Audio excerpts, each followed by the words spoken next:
Collection king Mohan Babu చేసేవన్నీ తప్పుడు పనులు, చెప్పేది మాత్రం నీతులు అన్నట్లుంది.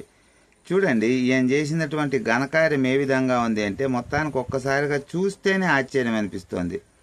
ఒక్కసారి ఈ వెబ్సైట్ కనుక ఓపెన్ చేసి చూసాము అంటే మనకు ఆశ్చర్యం అనిపిస్తుంది. చూడండి, కేవలం 2022 ఇంకా 2024 అంటే కేవలం 2 సంవత్సరాల్లో 26,17,00,000 రూపాయలు, అంటే దాదాపుగా సంవత్సరానికి 13 కోట్ల రూపాయలు ఫీజులు అధికంగా వసూలు చేసిండారంట. ఎంక్వైరీలో బయటపడింది. అంతేకాకుండా వీళ్ళకి 15 లక్షల రూపాయల జరిమానా విధించిండారు. వీళ్ళు వెంటనే ఆ జరిమానా అయితే కట్టేసిండారు. కాకపోతే ఇంకొక మాట కూడా చెప్పారు, ఒక 15 రోజుల్లోపు వాళ్ళ దగ్గర వసూలు చేసిన అధిక డబ్బులన్నీ తిరిగి ఇచ్చేయండి.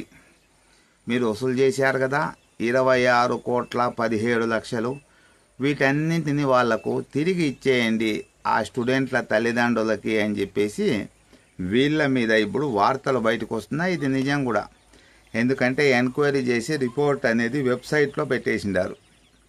కాకపోతే మన మోహన్ బాబు అతి తెలివికి పోయి కోర్టుకు పోయిండాడనమాట. ఏమని, నేను తప్పు చేయలేదు, అధికంగా ఫీజులు వసూలు చేయలేదు అని కాదు పోయిండేది, నాకు కొంచెం టైం ఇవ్వండి అని. అంటే దొంగతనం చేసేటప్పుడు గుర్తులేదా టైం కావాలి అని? నేను ఈ విషయం పైన 1 సంవత్సరం క్రితమో ఏమో అప్పుడే కొన్ని వార్తలు బయటకు వచ్చినప్పుడే ఆశ్చర్యం వేసింది నాకు. ఇప్పుడు లోకల్ స్టూడెంట్లు ఉంటారు, వాళ్ళు కాలేజీకి రావాలన్నా కూడాను వీళ్ళ బస్సుల్లోనే రావాలంట. వాళ్ళకు బైకులు ఉంటాయి, కొంతమంది ఏదో వేరే బస్సుల్లో వస్తారు, అట్లా లేదంట. అది ఫీజులు చూసుకుంటే 50,000 60,000 ఆ బస్ ఫీజు ఖచ్చితంగా అది కట్టాల్సిందే. రెండోది, మధ్యాహ్నం భోజనం ఇంటిని ఇంకా తెచ్చుకుంటామంటే లేదంట.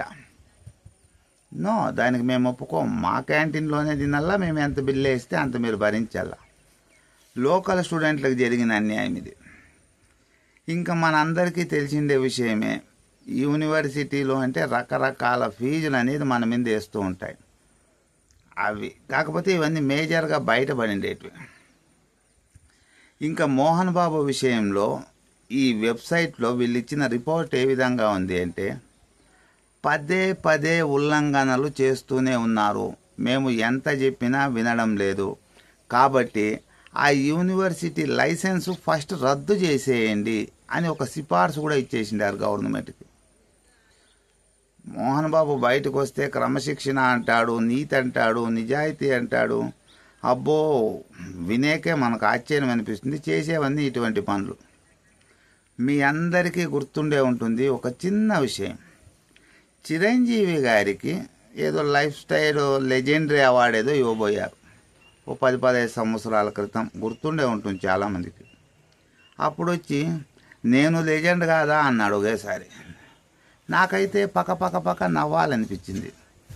చిరంజీవి డ్యాన్స్ చేస్తాడు కదా, అందులో ఒక 1% అయినా ఏం చేయగలడా మోహన్ బాబు? అక్కడికి వచ్చేసి నేను లెజెండరీ కాదా అంటే దాని ఏమైనా అర్థం ఉందా?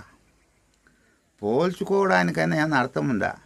ఈయన కూడా పోల్చుకోవచ్చు, మోహన్ బాబు కూడా ఏ రావు గోపాలరావుతోనూ లేకపోతే ఏ ప్రకాష్ రాజ్తోనూ ఇట్లా వాళ్ళతో పోల్చుకుంటే పర్వాలేదు, కానీ భయంకరమైన డ్యాన్సర్ చిరంజీవి అంటే అతనితో పోల్చుకొని నేను లెజెండరీ కాదా అని మాకందరికీ నవ్వు వచ్చింది. అప్పుడు ఈయన ఎక్కడ లెజెండరీ రా బాబు, అది చిరంజీవితో పోల్చుకుంటున్నాడు.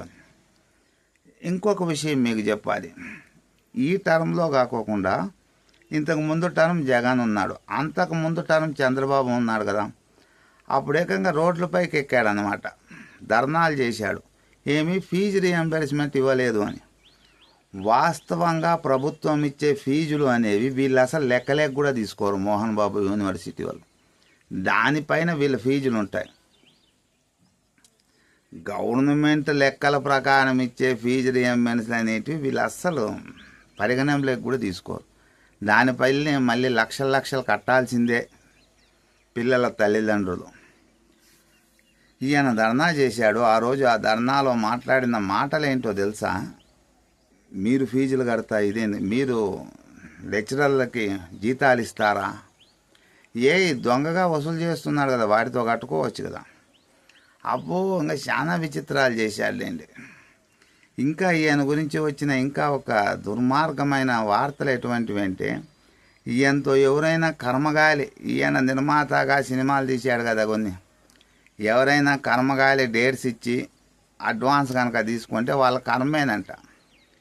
కొంచెం ఏమైనా లేటుగా వస్తే కూడా కొడతాడంట వాళ్ళని. ఎంత నీచమో చూడండి. ఈ కాలంలో ఉపాధ్యాయులు చిన్నపిల్లల్ని, అంటే 5వ తరగతి లోపు పిల్లవాళ్ళని కొడితేనే ఎవరు ఒప్పుకోరు. అట్లా అది సినిమాల్లో నటించేకొచ్చిండే వాళ్ళని కొడితే ఎలా ఉంటుంది? ఏమి అంటే క్రమశిక్షణ, నేను డబ్బులు ఇవ్వట్లేదా వాళ్ళకి అంటాడు. నీకు నచ్చకపోతే వాళ్ళని అప్పటికప్పుడు తీసేయి. అలా తీసేయడు అనమాట. ఎందుకంటే తీసేస్తే ఆ క్యారెక్టర్ని మళ్ళీ కొత్తగా రాసుకోవాలి. అతను అంతవరకు తీసిన షూటింగ్ అంతా లాస్ వస్తుంది. అంత దమ్ము కూడా లేదు మళ్ళీ. ఇట్లా రకరకాల విచిత్రాలు అనమాట. ఇంకా ఈ మధ్య కాలంలోనే మనందరికీ తెలిసే ఉంది కదా మంచు మనోజ్ సమస్య. ఓపెన్గానే చెప్తాడనమాట, నేను కష్టపడి సంపాదించిండే ఆస్తి నేను ఎవరికైనా ఇచ్చేస్తాను అని. ఇదే ఈయన పడిండే కష్టమా అనిపిస్తుంది. ఎందుకంటే మీకు నేను స్టార్టింగ్లోనే చెప్పాను కదా కొన్ని చిన్న చిన్న విషయాలు. పోనీ వీళ్ళ హాస్టల్ ఫీజులు ఎంత ఉంటాయో తెలిసిన 80,000, ₹1,00,000. కాలేజ్ ఫీజులు కాదు, హాస్టల్ ఫీజులు. మహా అయితే ఎన్ని రోజులు ఉంటారు స్టూడెంట్స్? 8 నెలలు లేదా 9 నెలలు ఉంటారు. ఎందుకంటే సెలవులకి ఇంకా రకరకాలుగా ఇళ్ళకి వస్తూనే ఉంటారు. అంటే దాదాపుగా ఒక నెలకి వీళ్ళు వసూలు చేసేటువంటి ఫీజు ₹12,000 కూడా పడుతుంది. అంటే ఒక రోజుకి ₹400. అంత అద్భుతమైన భోజనాలు పెడతారని నాకు అర్థం కాలే. ఏదైనా మంచి హోటల్కి పోయి ఏదైనా టిఫిన్ తిందాము అన్నా ఒక దోశ ఒక ₹50, ఇడ్లీ అయితే ఒక ₹20, చపాతీ అయితే ఒక ₹30, ఇంకా చిత్రాన్నము ఇటువంటి రైస్ అయితే ₹50, భోజనం అయితే 100 లేదా 120. ఈ విధంగా ఉన్నాయి రేట్లు. అంతకంటే ఏమన్నా పెడతాడా? మరీ దారుణం. ఇంకా మీకు ఇంకోటి ఆశ్చర్యకరమైన విషయం చెప్పాను కదా స్టార్టింగ్లోనే, లోకల్ వాళ్ళు కూడాను వీళ్ళు పెట్టిన బస్సులోనే రావాలా, మధ్యాహ్నం వీళ్ళు పెట్టిన తిండే తినాలా, ఇంట్లోంచి తెచ్చుకోనేకలేదు. మళ్ళీ దానికి మళ్ళీ సపరేట్ ఫీజు. ఈ విధంగా అంటే బయటపడిండేదే 26,17 లక్షలు. అంటే బయటపడకుండా ఇంకెంత కొట్టేసిండాడో. మీ అభిప్రాయం ఏమిటి మిత్రులారా? ఇక మీదట ఈ మోహన్ బాబు బయటకు వచ్చి క్రమశిక్షణ ఇటువంటి హరికథలు చెప్పడానికి అర్హుడు కాదు అని నా ఉద్దేశం. మీ ఉద్దేశం ఏమిటి అన్నది తప్పకుండా మీరు కామెంట్ చేయండి.